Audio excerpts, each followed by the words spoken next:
आप अपना पैसा इन कंपनीज या गवर्नमेंट को उधार देते हैं, आखिर इन्वेस्ट किसमें करें? या फिर केयरफुली रेंट पे दे सकते हैं जिससे आपको रेगुलर रेंट मिलने के चांसेस हो। वैसे ही एफडी एक सील्ड लॉकर है, स्टेबल है लेकिन ग्रोथ लिमिटेड है। डेट म्यूचुअल फंड एक रेंटेड एसेट है, थोड़ा मैनेजमेंट चाहिए लेकिन इनकम के नए रास्ते खुलते हैं। डेट म्यूचुअल फंड्स या फिक्स्ड डिपॉजिट क्या बेटर है? जब भी स्टेबल इन्वेस्टमेंट ऑप्शंस की बात होती है, ये दो नाम हमेशा सामने आते हैं। फिक्स्ड डिपॉजिट और डेट म्यूचुअल फंड्स दोनों ही लो रिस्क इन्वेस्टमेंट के टैग के साथ आते हैं, लेकिन इन दोनों में से बेटर चॉइस क्या है? सोचिए, आपके पास एक घर है, आप उसे लॉक करके सिक्योर रख सकते हैं या फिर केयरफुली रेंट पे दे सकते हैं जिससे आपको रेगुलर रेंट मिलने के चांसेस हो। वैसे ही फिक्स्ड डिपॉजिट एक स्टेबल ऑप्शन होता है, जबकि debt mutual funds professionally managed market linked investments होते हैं जिसमें इनकम की पोटेंशियल होती है पर कुछ रिस्क भी होता है। और डिटेल में जानने से पहले चलिए पहले डेट म्यूचुअल फंड्स और फिक्स्ड डिपॉजिट को अलग अलग समझ लेते हैं। डेट म्यूचुअल फंड क्या होता है? डेट म्यूचुअल फंड एक ऐसा इन्वेस्टमेंट ऑप्शन है जो आपके पैसे को उन जगहों पर इन्वेस्ट करता है जहां से रेगुलर इनकम आने की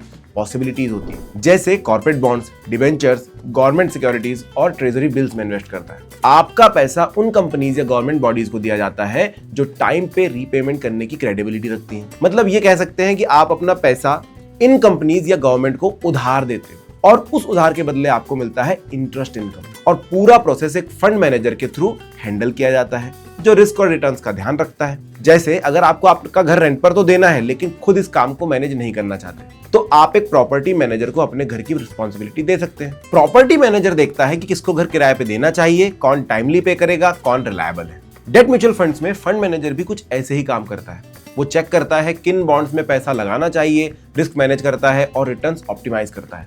अब देखते हैं फिक्स्ड डिपॉजिट क्या होता है। फिक्स्ड डिपॉजिट यानी कि एफडी एक ट्रेडिशनल इन्वेस्टमेंट प्रोडक्ट है जहां पर आप अपना पैसा बैंक या एक नॉन बैंकिंग फाइनेंशियल कंपनी, जिसको एनबीएफसी भी कहा जाता है, इसमें एक फिक्स्ड समय के लिए रख देते हो। इन रिटर्न आपको मिलता है fixed interest. Mostly general citizens को 3 से 7% के बीच और सीनियर सिटीजन्स को 3.5 से 7.25% तक के इंटरेस्ट मिल सकता है। एफडी जनरली 7 दिन से लेकर 10 साल तक के टेन्योर में होती है।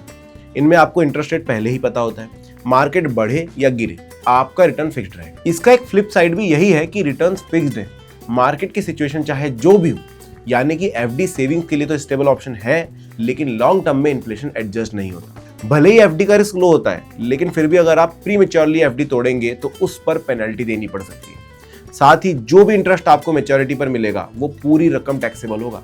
Returns, fixed deposit versus debt mutual funds. चलिए अब फिक्स्ड डिपॉजिट और डेट म्यूचुअल फंड्स के रिटर्न्स को बेहतर तरीके से समझ लेते हैं। मान लीजिए आप 5 लाख इन्वेस्ट करना चाहते हैं और आपके पास 2 ऑप्शन है, एक 3 साल का एफडी 7% के इंटरेस्ट रेट पर और दूसरा एक डेट म्यूचुअल फंड जिसका पास्ट एवरेज रिटर्न 7.5% रहा है। इन केस ऑफ एफडी आपको हर साल 35,000 का इंटरेस्ट मिलेगा। 7% of 5 lakh is equal to 35,000। दूसरा 3 साल का टोटल रिटर्न होगा 35,000 गुना 3 बराबर 1,05,000 रुपए। मान लीजिए अगर आप 30% के टैक्स स्लैब में हैं तो एक्चुअल पोस्ट टैक्स रिटर्न होगा 1,05,000 माइनस 30% ऑफ 1,05,000 रुपए, टोटल 73,500 रुपए।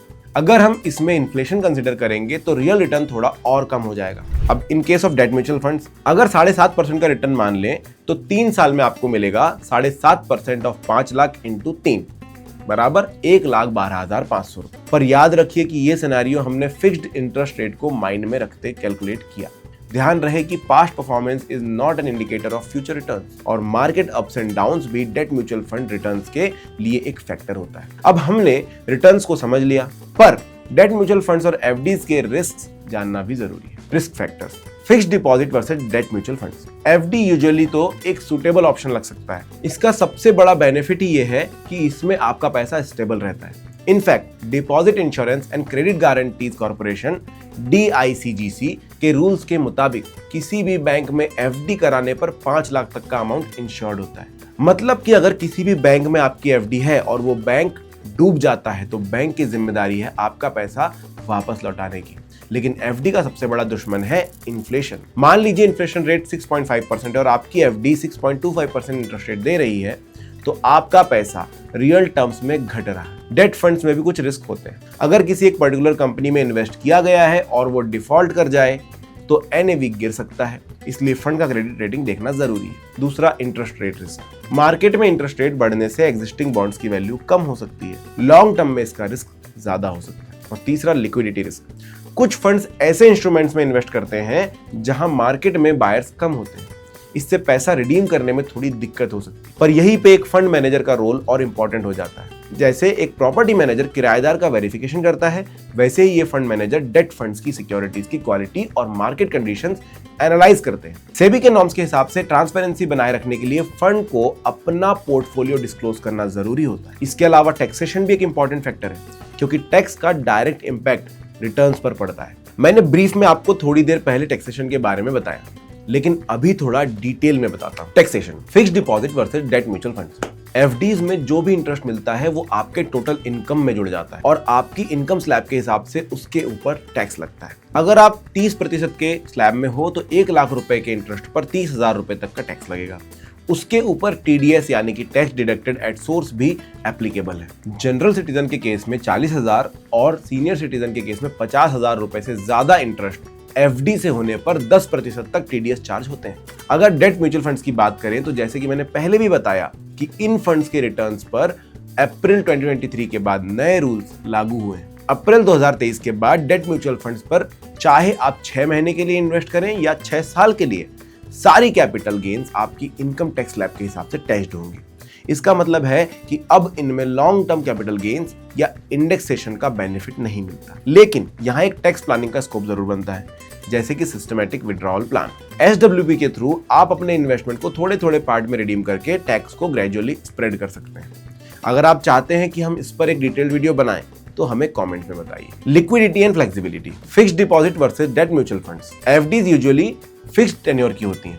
अगर आप बीच में पैसा निकालते हो तो प्री मैच्योर विड्रॉल पेनल्टी लगती है और आपको रिड्यूस्ड इंटरेस्ट मिलता है। एक फायदा भी है कि कभी जरूरत पड़ने पर आप एफडी के अगेंस्ट लोन ले सकते, लेकिन वो लोन अमाउंट आपकी एफडी का 80 to 90% तक ही होगा और उस पे भी इंटरेस्ट लगेगा। डेट फंड्स की लिक्विडिटी एफडीज के कंपैरिजन में ज्यादा होती है। आप जरूरत पड़ने पर किसी भी दिन अपना पैसा रिडीम कर सकते हैं, जनरली T+1 या T+2 बेसिस पर। लेकिन इस पर एक एग्जिट लोड यानी कि रिडेम्पशन फी लगती है। कुछ फंड्स में शॉर्ट टर्म होल्डिंग पे एग्जिट लोड लगता है, पर लॉन्ग टर्म के लिए ये नेग्लिजिबल होता है। यहाँ पर आप SIP सिस्टमैटिक इन्वेस्टमेंट प्लान और SWP सिस्टमैटिक विड्रॉल प्लान का यूज करके अपने कैश फ्लो को मैनेज कर सकते हो, जो एफडीज में पॉसिबल नहीं। अब इतने फैक्टर्स देख लिए तो आपके मन में सवाल तो होगा ही कि आखिर इन्वेस्ट किस में करें, FD versus debt mutual funds, which one two choose. इस सवाल का जवाब इस बात पर डिपेंड करता है कि आपके प्रेफरेंसेस एज एन इन्वेस्टर क्या है। अगर आप कंजर्वेटिव इन्वेस्टर हैं, आपका रिस्क टॉलरेंस बहुत लो है, आपको अपना पैसा 100% सिक्योर चाहिए और आपको मार्केट की ज्यादा समझ नहीं है, तो एफडी आपके लिए एक इन्वेस्टमेंट ऑप्शन हो सकता है। शॉर्ट टर्म गोल के लिए, इमरजेंसी फंड के लिए एफडी एक सुटेबल ऑप्शन है। लेकिन अगर आप थोड़े इन्फॉर्म्ड इन्वेस्टर हैं, आपका रिस्क टॉलरेंस थोड़ा बेटर है और आपको थोड़ी फ्लेक्सिबिलिटी और थोड़े बेटर रिटर्न्स चाहिए, तो डेट म्यूचुअल फंड्स आपके लिए सुटेबल हो सकता है, स्पेशली अगर आप अपने गोल्स के हिसाब से सुटेबल फंड्स चूज करें। एफडी और डेट म्यूचुअल फंड दोनों का अपना रोल है। जैसे हर घर का एक फिक्स यूज होता है, किसी को घर अपने लिए यूज करने के लिए चाहिए, किसी को घर से इनकम जनरेट करना है, वैसे ही हर इन्वेस्टमेंट ऑप्शन अलग पर्पस के लिए होते हैं। एफडी एक सील्ड लॉकर है, स्टेबल है लेकिन ग्रोथ लिमिटेड है। डेट म्यूचुअल फंड एक रेंटेड एसेट है, थोड़ा मैनेजमेंट चाहिए लेकिन इनकम के नए रास्ते खोलता है। आपका पैसा आपके गोल्स के लिए काम करे, यही अच्छी इन्वेस्टिंग होती है। पर अगर आपको कहीं भी कंफ्यूजन हो तो अपने फाइनेंशियल एडवाइजर से कंसल्ट करना ना भूलें। म्यूचुअल फंड निवेश बाजार के जोखिमों के अधीन है। योजना से जुड़े सभी दस्तावेजों को ध्यान से पढ़ें। Mutual fund investments are subject to market risk. Read all scheme related documents carefully.